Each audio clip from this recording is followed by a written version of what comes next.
Welcome back to the Balance Bully podcast for ambitious women in business and a few brave men. I'm your host, Naketa Ren Thigpen, always excited to be here with you. Woo!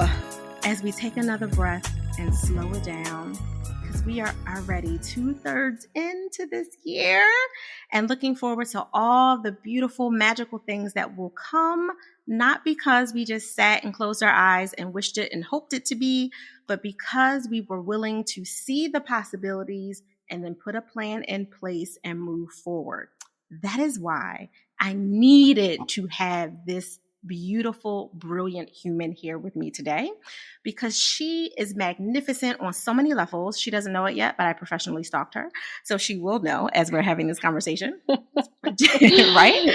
Julia Arndt is the founder of the Peak Performance Method. She's a stress management trainer and a sought-after international speaker that was born in Germany, is currently hailing from California, has lived in more countries than I have fingers, and speaks 3 languages fluently.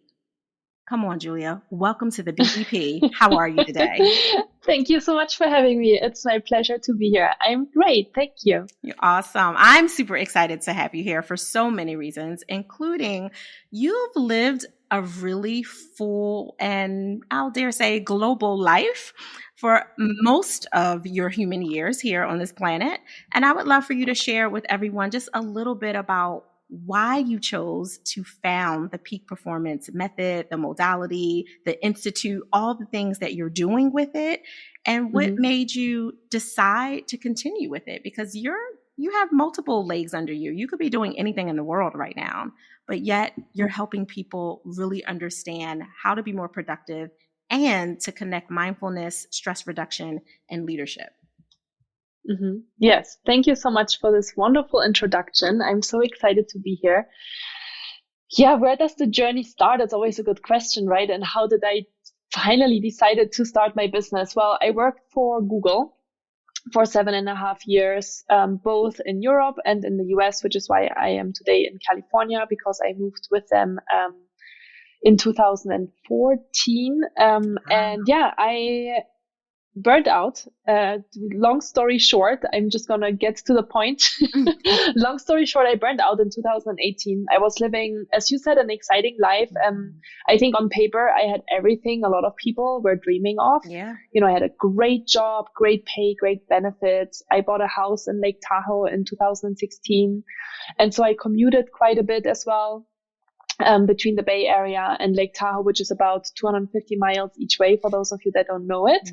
So I did that for 3 years every single week, which was a lot. And I was running global projects as a project and program manager in Google Ads and Google Support. And yeah, it just came to the point where I just didn't feel like myself anymore. And it's a really interesting journey, because I always considered myself as a pretty active and healthy person. I went to the gym 4, 5, 6 times a week. I ate really healthy. People people in my close vicinity, like my colleagues, they would always come to me with questions about fitness and health. So I was kind of like seen as the healthy, happy person. And so when I reached that point in the summer of 2018, I didn't really know what was going on with me.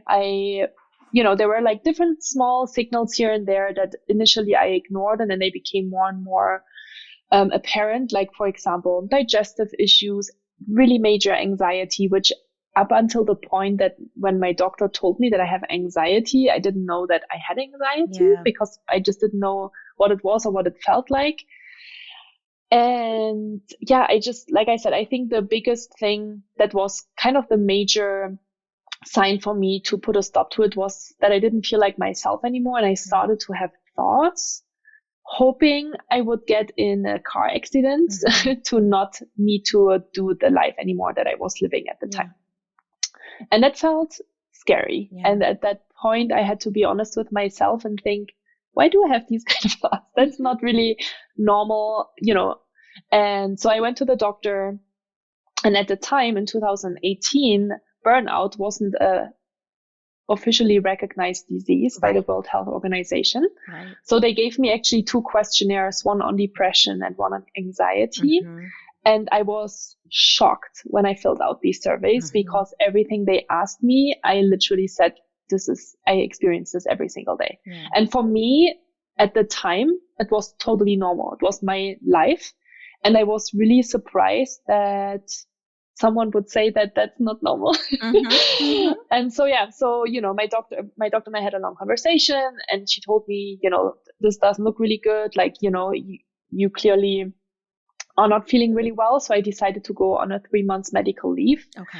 And during that time, I learned a lot about mental health, about stress management and mindfulness. I was already kind of on my personal development journey for 2 years, I would say, at the time. And so, so I just learned even more about it. You listen to a lot of podcasts and so on. And and then I decided that something major in my life had to change. And I think it was a decision that was lingering for a really long time, which might have also led to that burnout at the time.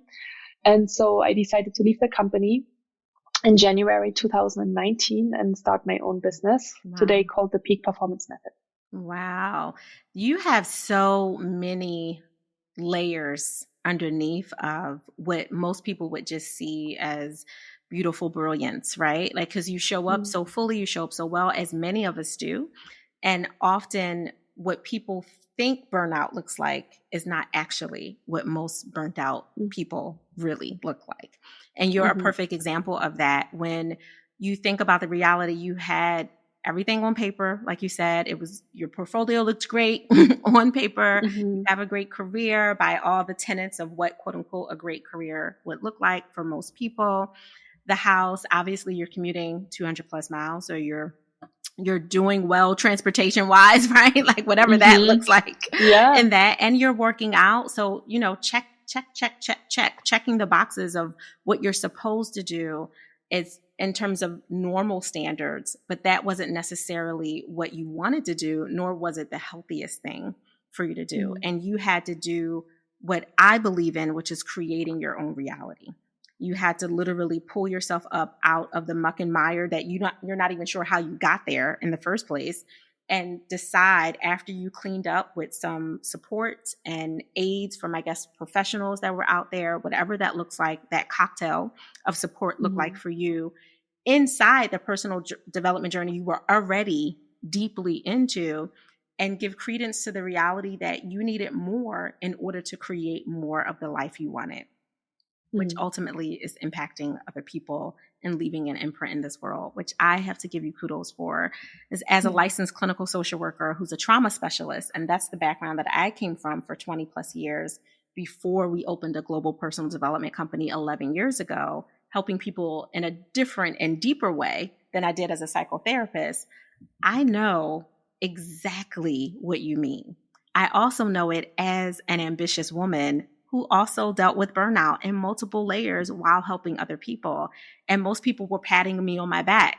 Oh, good job, Naketa. Great job. Like, girl, you're doing it. And I'm like, I'm 2 seconds from going crazy, but getting kudos from the world, right? With all the things, because it looked a different way than what it really is. So I'm curious, with all that you've had to do, Julia, and just the reality of pulling yourself together and creating this fantastic business and the model, which is really, in my opinion, holistic, because you're not just looking at productivity measures, how to make people do more. You're also helping them look at how they can be more whole and really incorporate things, coping strategies and skill sets that work for them, so that the leadership teams in those corporations can get more out of their employees in a way that doesn't send them to the hospital, that doesn't have them riddled with anxiety and trying to figure out, how am I stuck in the muck and mire? You're trying to prevent people from being in the position that you were in when no one saw that you were there because you hid it so well. So with you doing all those things, how has that changed your life now? Like, as you've created what we call work, life, and love balance for you? Yeah, it's a great question.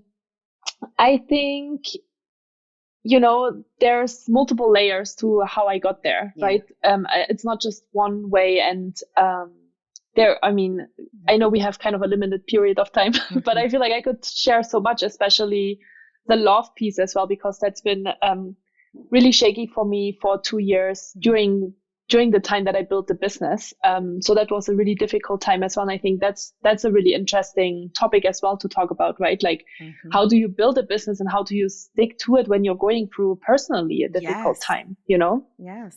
And so, yeah, you know, I just really enjoy what I'm doing. And and, you know, a lot of people say that, but I feel like I really believe deeply that more people need to learn how to take care of themselves. It's kind of crazy.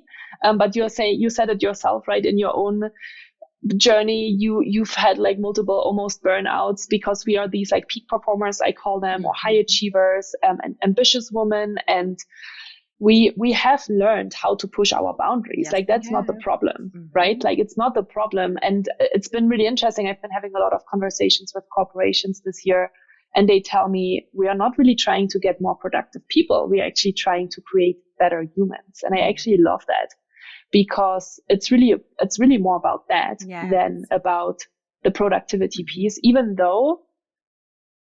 And that was my learning as well. As when I started my business, I didn't plan to have productivity systems as part of the peak performance method. However, when I started working with different people and different teams, I understood, hey, the problem why they don't do self-care is because they don't have time.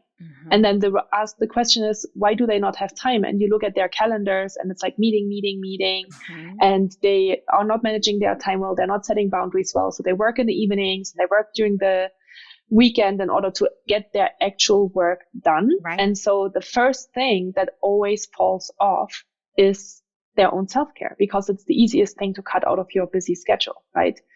And so that was such an interesting and important element to understand that I'm not trying to make people more productive, maybe in a way, but I'm actually trying to get people to take better care of themselves, because I know they are already pretty productive, but there are things that can be optimized.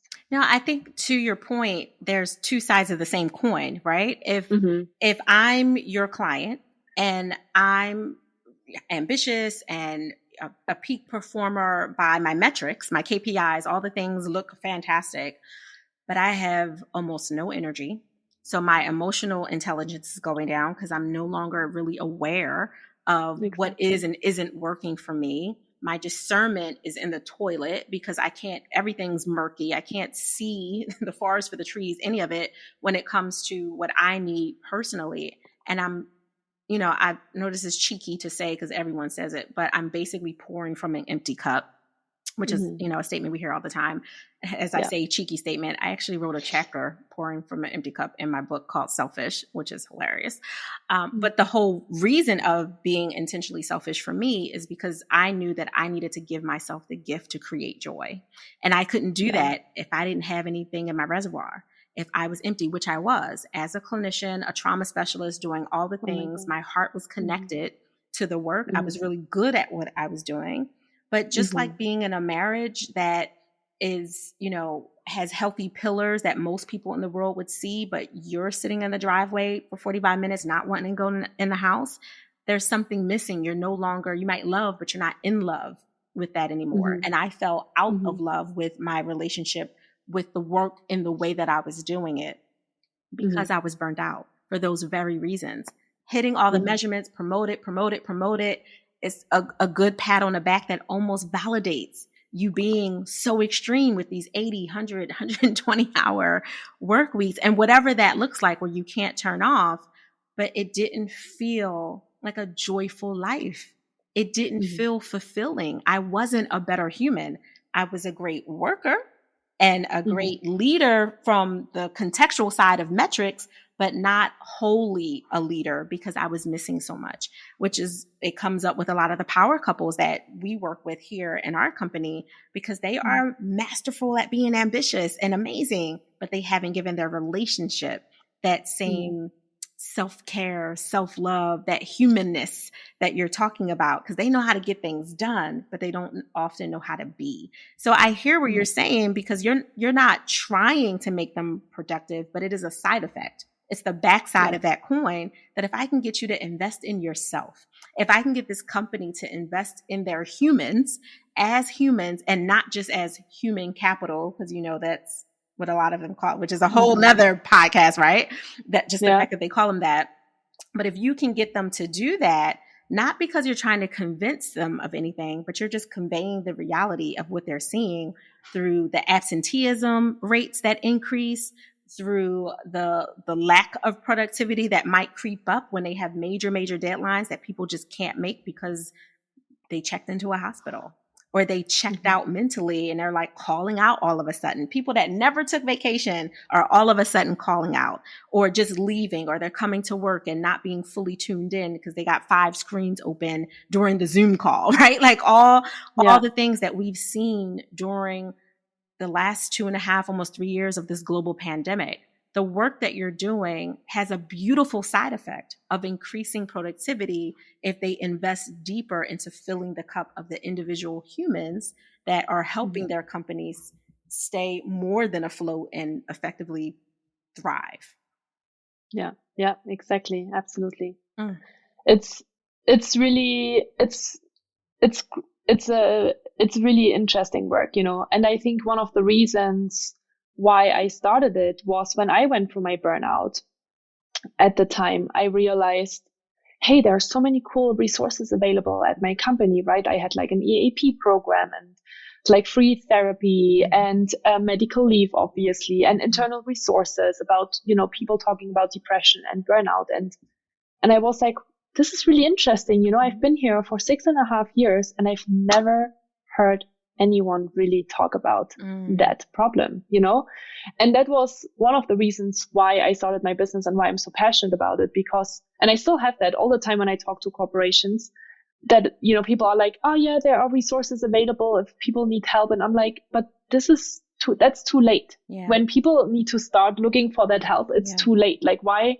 We know today, and there's so much research out there, and we know today that, a lot of people burn out. We know that a lot of people leave the company because they see that as the last resort of what they can do in order to take care of themselves. And I'm like, if you know all of these different things and they're so clear, why are you not investing more in proactive programs? Why are you not teaching your employees right away that that's what they need to learn in order to sustain their performance? Because you have obviously hired these employees because they know how to work. They know they are ambitious and they are super productive, and they have shown on paper that they can do a lot of different cool things. However, we haven't taught anyone how to sustain that. And that's the problem. And it's not sustainable. Like, from a physiological perspective, as you know, it is not sustainable to work like the way maybe you work in your 20s, in your 30s, and your 40s, and your 50s,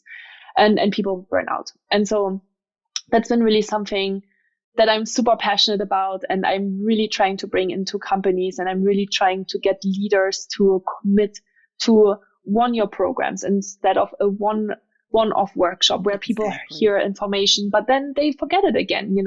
I really try to influence leaders and tell them, let's do data, let's do research, like, let's collect data and see how people are doing when we are starting this program. You have to show up. And it's so interesting because, then leaders get sick. I've been working with this organization and the leader seems to be sick all the time. And I'm like, I wonder why. Interesting. It's good that they are investing, right? But then it also requires the necessary follow through. And one of the things that I just loved that you said at the beginning of the podcast was, nothing is going to change if you don't start to take action. Exactly. And that's really what I'm trying to teach the people I work with as well. I love this so much. So I have to come back to, my favorite question, right? For all the experts on all of it, that makes this more well-rounded in terms of how you're living fully as this new evolved human that gets it, that has been through some deep valleys, has climbed some high mountains, and has decided to create her own playing field with what you're doing and the way that you are beautifully working with companies and having the ripple effect on all the humans that work there. How are you, Julia, giving yourself permission to pause? In a lot of different ways. I think through my personal development, I've learned to really listen better to the signals of my body and mind when I need breaks. And I think that's the first most important thing. I think it really requires awareness of, hey, there's something is going on, and I need to pay attention to this. So I think awareness is always the first thing, and then also to listen to it and not ignore it, right? So there's a lot of different ways on how I do this. I obviously live now in beautiful Lake Tahoe full time. And so there's a lot of amazing ways to recharge here. And I love to be outside. I have a dog.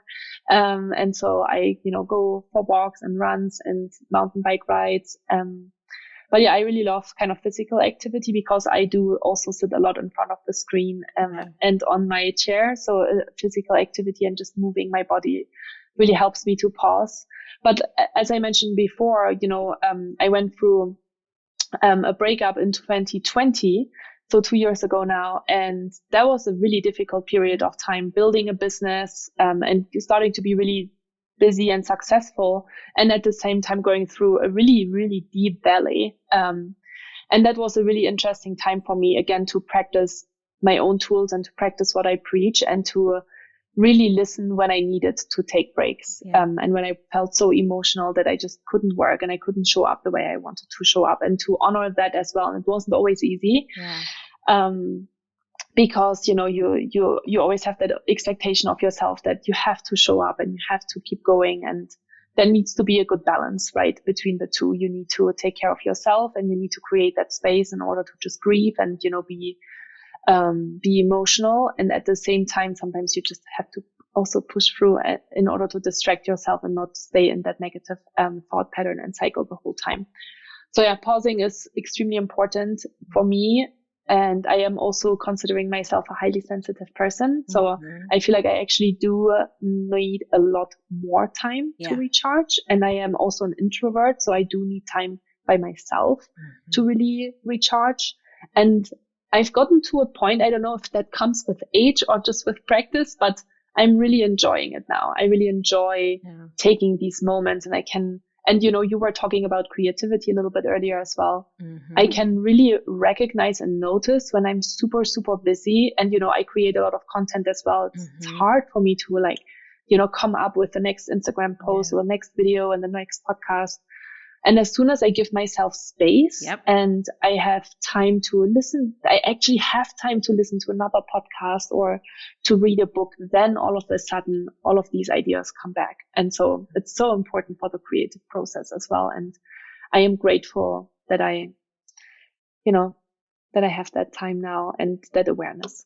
Yeah. And the fact that you've worked on your emotional intelligence so that you could raise your EQ and be able to discern, to your point, when is it time to relax, refuel, versus when it's time to push through. And just knowing the difference, as well as taking action on whatever that difference is super important. And you probably wouldn't have heard your inner self if you didn't have that really deep valley, right? There was so much gift in there. So kudos to you for choosing the best version of yourself, Julia. And whoever it was that does not deserve you and is not worthy of this evolved, elevated version of you, poop, poop, so what? But we are glad that you are here and you're helping so many people. And we're honored to have you on the BBP. Thank you so much. I'm honored to be here. You're welcome. So how can people connect with you? Where can they go to get more of Julia? Yeah, I would say maybe 2 different ways. The easiest one is probably my website, because that's where they can find everything else, right? It's just peakperformancemethod.com. Yeah. And there you can find obviously all of the information, how I work with corporations, how I work with individuals. You can find connections to my Instagram account, my YouTube channel, and all of the content that I'm producing to help people. And then if people want to go directly to my Instagram account or to my YouTube channel, it's Julia Arndt Coaching, all in one word. And yeah, I know that they will find all of the details in the show notes, because obviously my last name might be a little tricky to write. So I'll just let them check it out. No, that's perfect. And you also, just as a plug, because host to host. I love to love on other hosts. What's the name of your podcast so they can follow? Yeah, my podcast name is Stressed, the Stressed Podcast, and Stressed without the E between the S and the D. So nice. Stress with a big D. So yeah. All right. So we'll make sure if we don't already have that, we will. And I will be following, listening, subscribing, and reviewing your show. Thank you so much. I would really appreciate that. You're so awesome, Julia. Balance Boldly listeners, did I not deliver? I know. I do it every single week. I'm literally patting myself on the back right now, only because I get to do those things because I take the time out to slow down so I can speed up after powerful pauses. See how I plug that in? I know. I'm always being cheeky. And as a nerd, I do live in the land of corny, and I'm totally okay with that. For all of you who are new to the Balance Boldly podcast, I promise that in addition to my joyful corniness, you get lots of balance and relationship tools here. So make sure that you review this episode and think of one human from everything that Julia Arndt shared today, one human in your ecosystem that could really benefit from listening to this. Everyone listening here is ambitious. That's what drew you here. This is the Balance Boldly podcast for ambitious women in business and a few brave men. I know that you guys work hard. I don't need you to work harder. I want you to take what Julia said and think of the one other person in your life that also needs to hear how there's a different way, a better way of being a good human and still being productive while they have peak performance. That's the only thing I ask, other than you doing what I ask everyone who tunes in every week to do, which is enjoy the balance of your day, but remember, do it boldly.